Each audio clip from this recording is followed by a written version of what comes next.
संघीय इकाई का गठन होना चाहिए, अथवा उसको दूसरा रूप में कहिएगा तो हम लोगों ने मांग किया था समग्र मधेश एक प्रदेश होना चाहिए। झापा से लेके कंचनपुर तक हम एक, हमारा भाषा है, भाषा तो 3 है, हम मैथिली बोलते हैं, अवधी बोलते हैं, भोजपुरी बोलते हैं, थारू भाषा बोलते हैं, लेकिन हमारा जीवन पद्धति, हमारा आर्थिक प्रणाली, हमारा समान भूगोल, हमारा समान संस्कृति है, इसीलिए हम एक पहचान में बंधे हुए हैं। तो हमारा समग्र मधेश एक प्रदेश का बात होना चाहिए। लेकिन इसमें षड्यंत्र हुआ और तत्कालीन खस शासक को ये लगा कि अगर समग्र मधेश एक प्रदेश के जैसा हो जाता है तो ये फिर एक बहुत ही शक्तिशाली प्रदेश होगा और फिर एक राज्य के रूप धारण करेगा, तो हमें टुकड़ा करने का प्रयास किया। अंतिम में, जब मैं उतना लंबा नहीं जाऊंगा, राज्य पुनर्संरचना आयोग बना और उस राज्य पुनर्संरचना आयोग ने 10 प्रदेश प्लस एक गैर भौगोलिक प्रदेश का परिकल्पना किया गया। उसमें समग्र मधेश को 2 प्रदेश में विभाजन किया गया।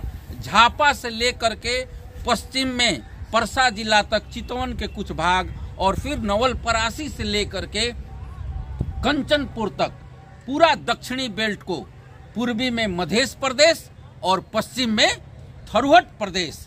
आज मैं आपको ये कह रहा हूं कि आज भी लोकतांत्रिक समाजवादी पार्टी का बॉटम लाइन है कि जिस दिन हमारे पास ताकत होगा, इस पूरे मधेश को 2 प्रदेश में, एक पूर्वी में, पूर्व में झापा से लेकर के परसा तक मधेश प्रदेश बनाएंगे और नवलपरासी से लेकर के कंचनपुर तक थरुहट प्रदेश बनाएंगे। ये हमारा बॉटम लाइन है।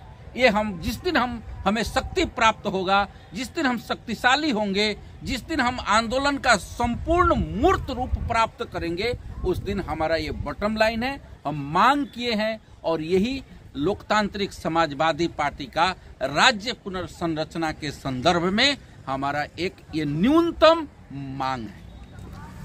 अब आपने बताया संविधान संशोधन की बात, मैं कहां सहमत हूं। हमारे अन्य सभी वक्ता लोग बोले हैं कि जब हम शक्तिशाली होते हैं, जब 63 साल का आंदोलन घर घर में हम लोगों ने पहुंचाया, तो कानून को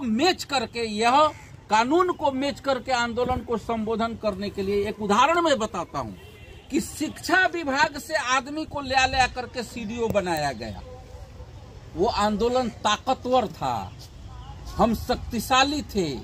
5 सीडीओ मधेश में, आप नाम हमसे मत पूछिए, आप सब जानते हैं। वो मधेश का आंदोलन जब शक्तिशाली हुआ तो हमारे पास गृह में आदमी नहीं था, तो हम शिक्षा से ले आकर के लोगों को क्या कहते हैं सीडीओ बनाए। और आज आंदोलन कमजोर हो गया तो 39 न्यायाधीश नियुक्ति होता है, उसमें एक भी मधेसी का नियुक्ति नहीं होता है। वो हम कमजोर हुए हैं।